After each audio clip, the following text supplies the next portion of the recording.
Good morning, everyone. I'm so excited to be here with Steve and Stephanie, who have both written books that celebrate both the specificity of their individual experiences, as well as the universality of how good it feels to be accepted for who you are.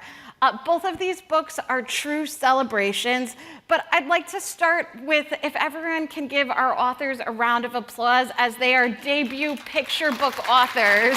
And I just wanted to celebrate that they are here at the National Book Festival with their debuts.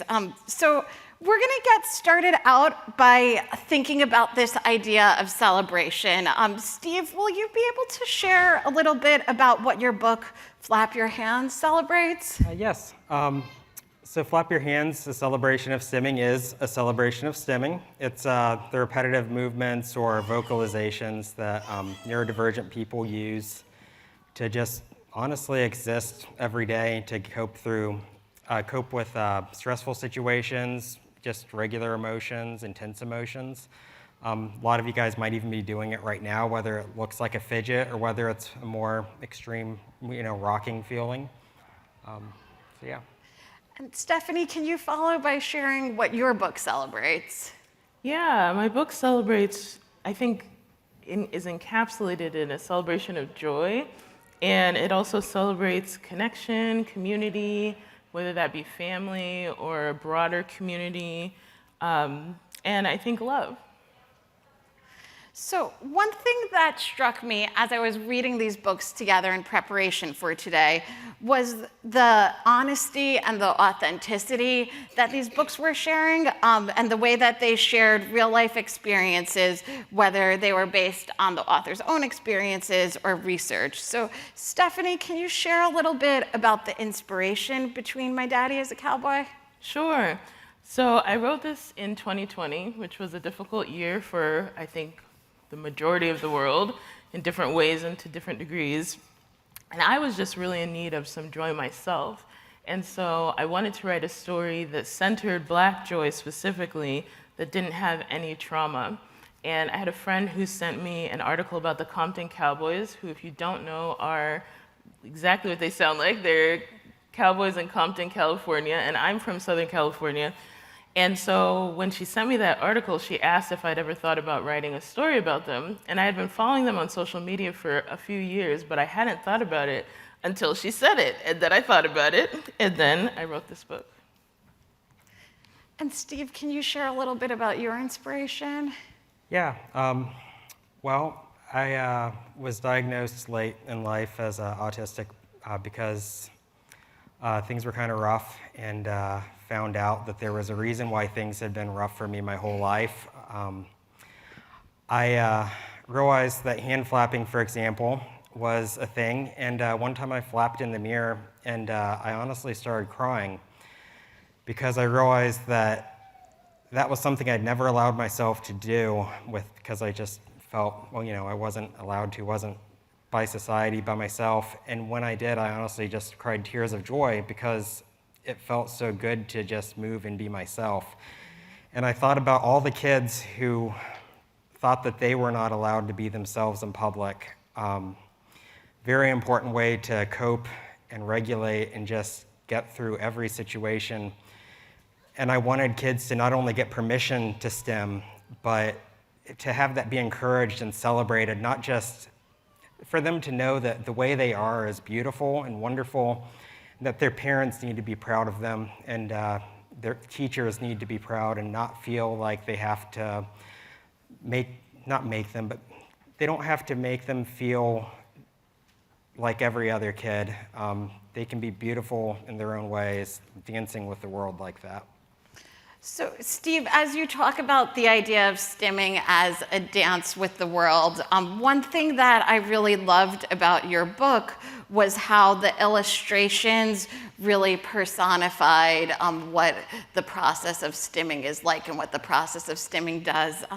Can you tell us a little bit about how you created the illustrations and what some of the inspiration and the messages that you wanted to share with the illustrations throughout? Well, I wanted to show sensory information, like how things feel emotionally, and whether it's just the sensory world through colors. So I used 6 colors, and I did hatching, I did all sorts of techniques, and at the beginning of the book, I could just show you real quick. This is a special copy of it. But at the beginning of the book, I wanted to show these really jarring, clashing colors, and I wanted to show that the world can be a really overwhelming place. It can be a loud place, a very exciting place. And when you feel those sensations, I wanted to show the colors overlap and blend together as the senses and emotions become regulated and things feel good again. And I wanted kids to understand and parents to understand how much better it feels when they stem.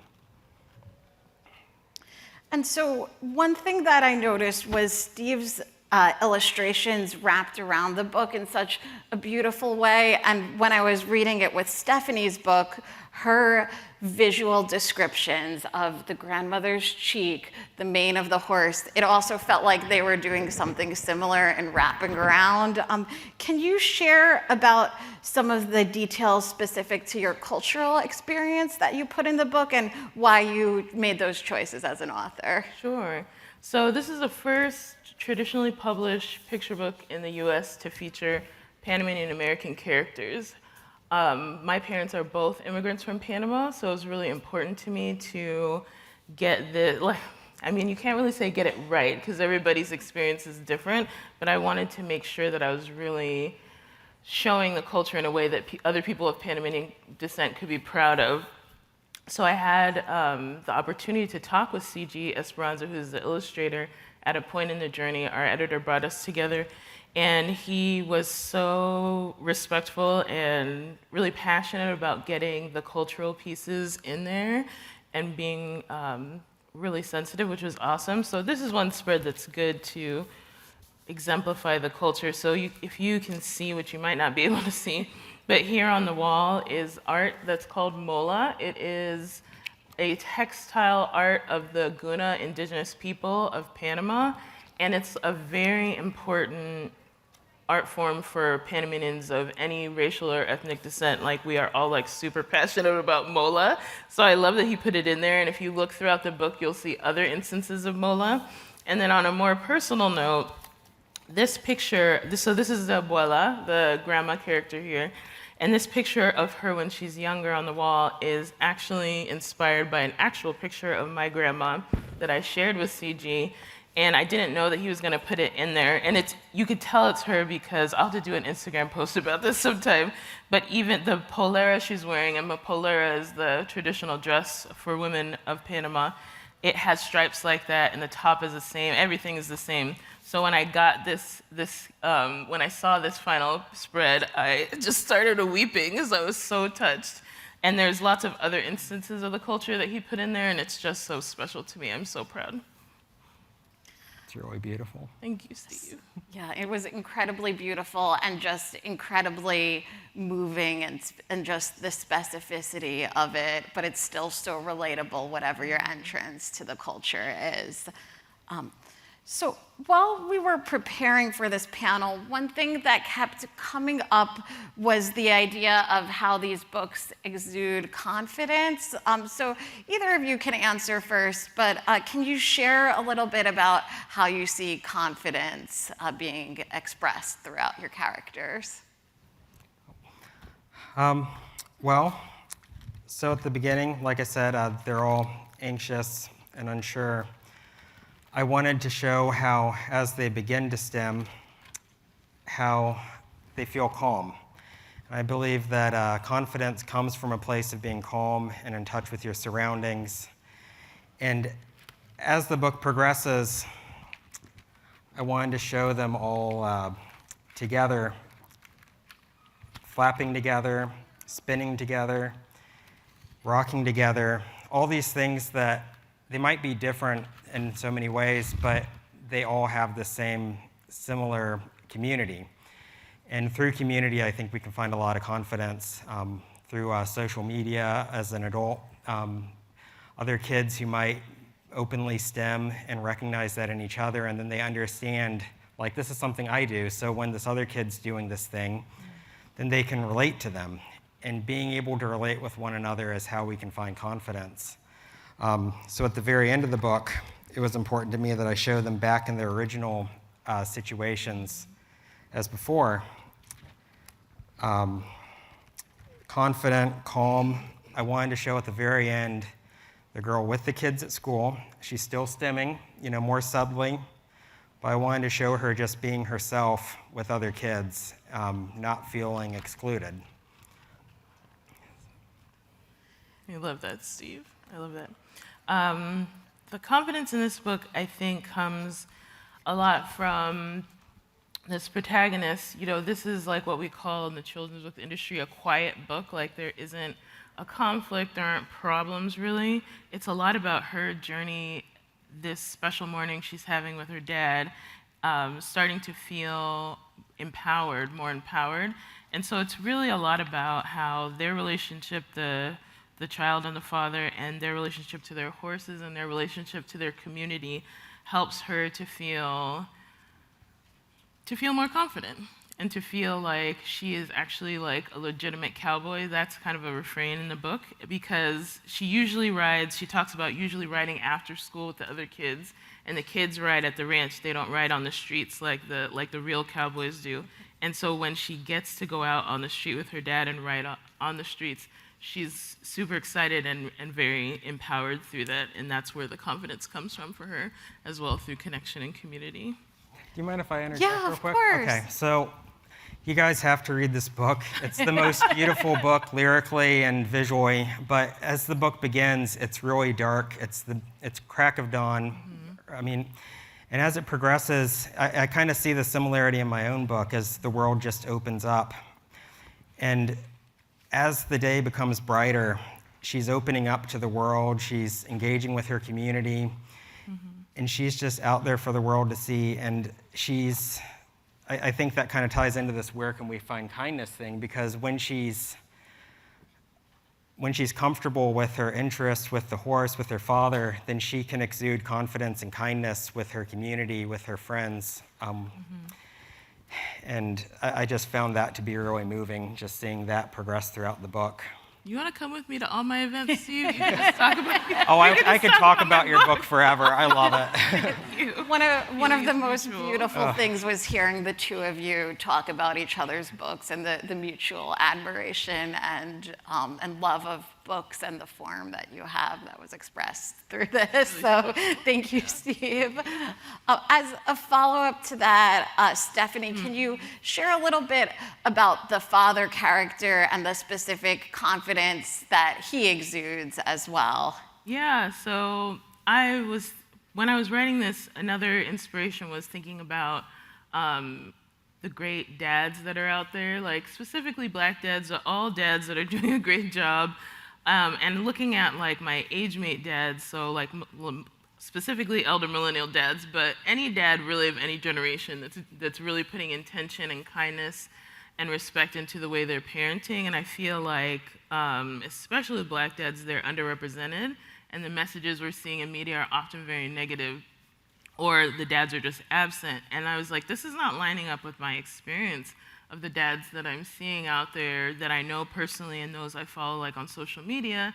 And so part of that was why I wrote the book with this, specifically the child-father relationship being at the center, was to highlight like the fact that there are so many great dads doing a great job, including Steve, and just to give the dads their props. Wonderful, yes, and I think as we're thinking through that idea of kindness, the kindness that the father shows to his daughter and that he shows to his community really came through. And so for the final question that we'll have before we start going into Q&A is both of you have shared ways that your books have modeled or related to real life kindness. So I'm hoping that both of you, and we can go whatever order you'd like to, can share some ways that you hope that your books can model kindness in the real world. Well, first of all, like I was talking about earlier, when the kids are able to STEM and be themselves, I believe that all right, I'm just going to put it out there. I want this book to actually show people on a larger scale that stimming is normal. That it's if you've tapped your feet, if you fidget, if you wiggle, if you move, I want people to know that that's a completely normal way to be.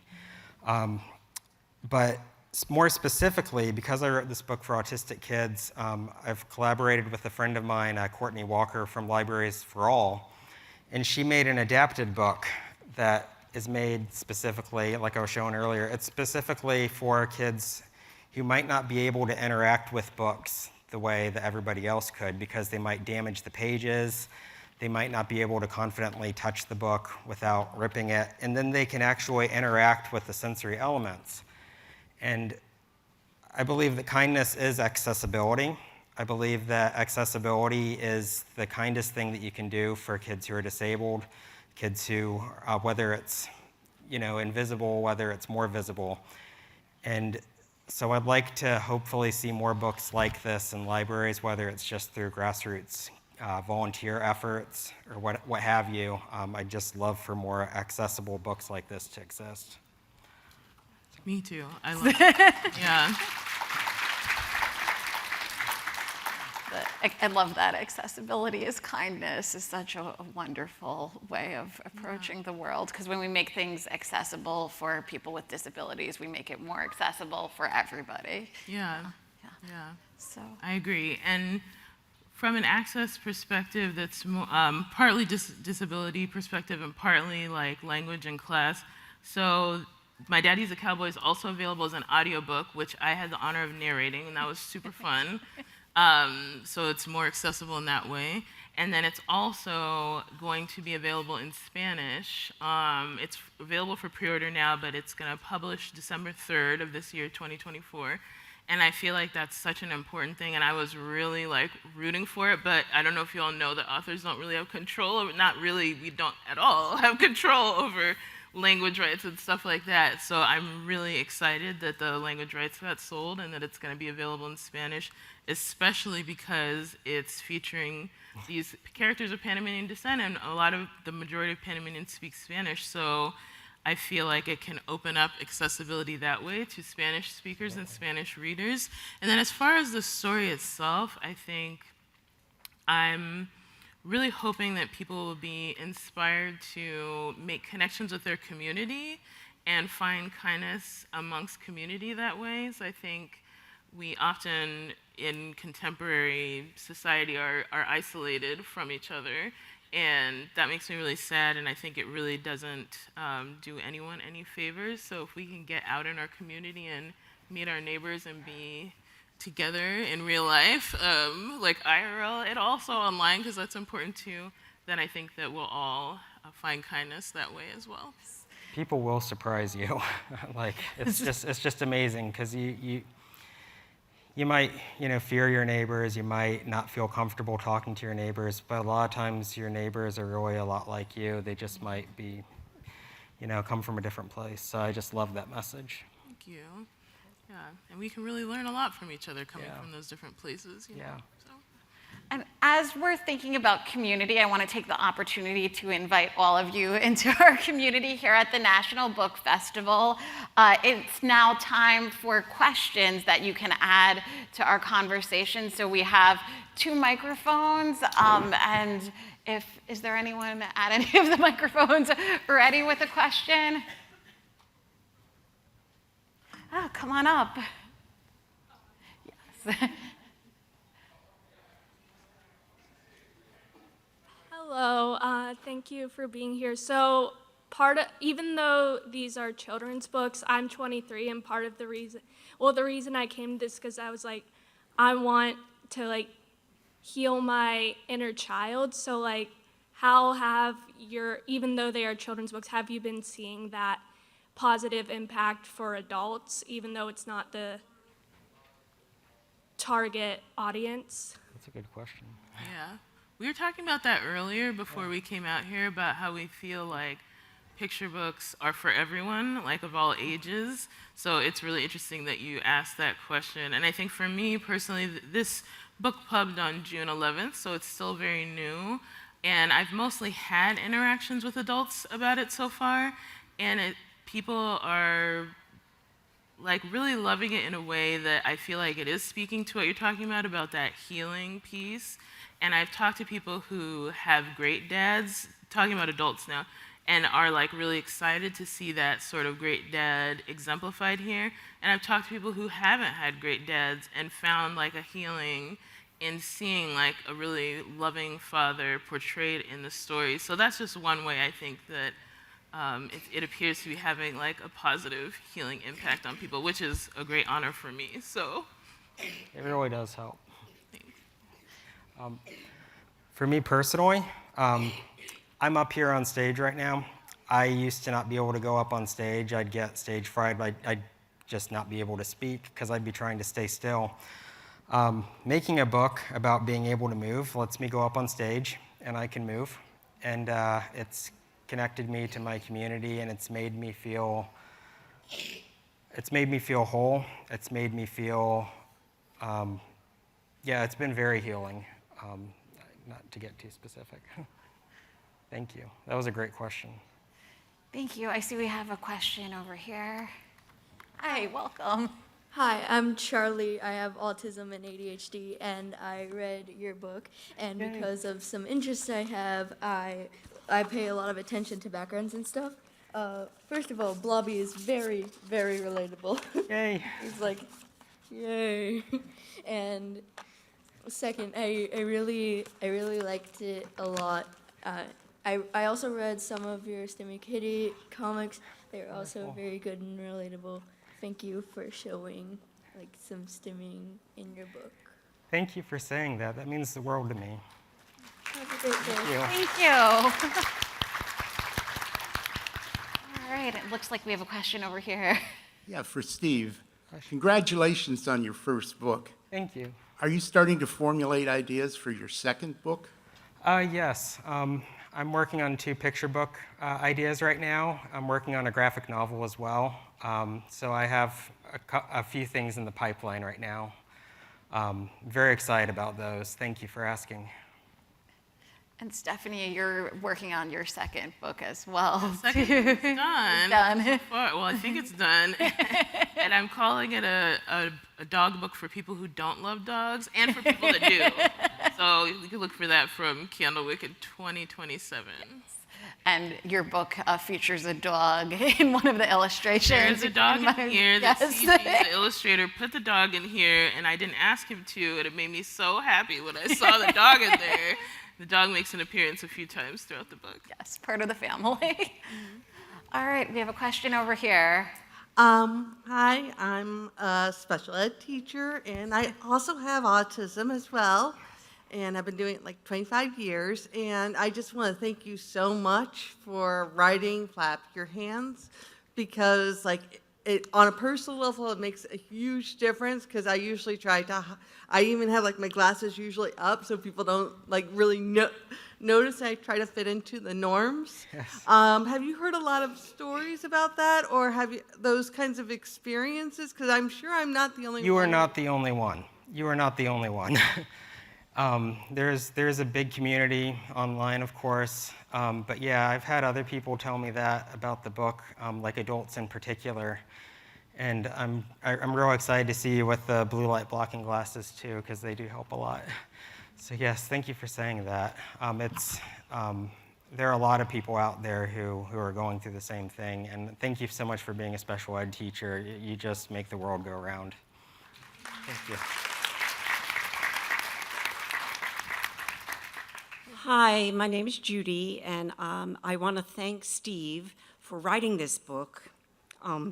My story is kind of personal. I've worked at Children's Hospital for 40 years, and I have a grandbaby who's 4 now who has autism, and I think your book empowers parents to read this to their child, and also it tells the child that they are not different, and that stimming or moving is perfectly okay. It's who they are.